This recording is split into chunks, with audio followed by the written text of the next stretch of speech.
Madam, ওই যে এটা আছে। মানে কি লাগবে বুঝলাম না, বুঝিয়ে বলেন। না মানে আসলে কিভাবে যে বলি। বলেন না, ওটা মানে কি আমাকে বুঝিয়ে বলেন, আমি তো আপনার কথা বুঝতে পারছি না। আরে ম্যাডাম, বুঝতে পারতেছেন না? ওই যে ওইটার কথা বলতেছি আমি। আরে ভাইয়া, আপনি চার দোকানে এসে কি ইঙ্গিত করছেন আমি তো বুঝতে পারছি না। আপনার কি লাগবে দেখেন, এখানে সবকিছুই আছে, চা পান সিগারেট যা লাগবে আপনি বলেন। আসলে কিভাবে যে আমি আপনাকে বলি। আচ্ছা, আপনি তো একজন মেয়ে মানুষ, ছেলে কেউ নাই দোকানে? সমস্যা নেই, আমি মেয়ে হই কিংবা ছেলে, আমার দোকানে যা আছে আপনি বলেন আমি দিচ্ছি। ও আচ্ছা আচ্ছা, তা আমাকে বললেই তো হতো। আচ্ছা এদিকে আসুন না, বলতেছি। ওইটা দিন না আমাকে।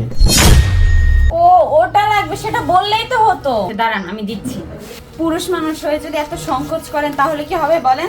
এই নিন। ধন্যবাদ ম্যাডাম। এই জানেন টাকাটা।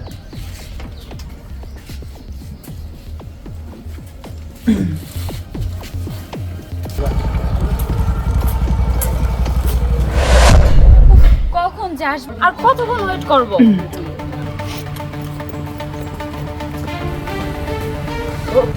সরি, আমার আসতে একটু লেট হয়ে। আরে এত লেট করে আসছেন কেন? একা একটা মেয়ে পার্কে বসে থাকা কি ঠিক বলেন? মানে ওই যে একটু কাজ ছিলাম তো, জন্য একটু লেট হয়ে গেছে আর কি। সমস্যা নেই, আমি তো চলে আসছি। ভালো কথা, মেয়েদের মতো মুখোশ পরে আসছেন কেন? মাস্কটা খুলুন। খুলছি তো, ওই আর কি মানে। আরে আপনি না সেই ছেলেটা, যে ছেলেটা আমার দোকানে গিয়ে ওই জিনিসটা এনেছিলেন? হ্যাঁ মানে আমি সেই ছেলেটা, আপনার দোকান থেকে ওই জিনিসটা কিনেছিলাম। আর আপনার সাথে কি আমার বিয়ে ঠিক হয়েছে? আরে না না, ওইটা নিয়ে কোনো সমস্যা নেই, বিয়ে ঠিক করেছে তো ভালো কথা। তাহলে আজকের মতো উঠি।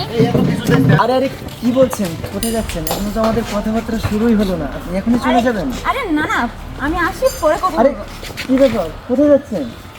কিছুই বুঝলাম না। আমার বাবাও না, সে একটা দোকানদারের সাথে আমার বিয়ে ঠিক করেছে, আর আমিও কি ওই দোকান থেকেই ওইটা কিনে আনলাম। হ্যাঁ, আমার মনে হয় না আমার আর এই জন্মে বিয়ে হবে।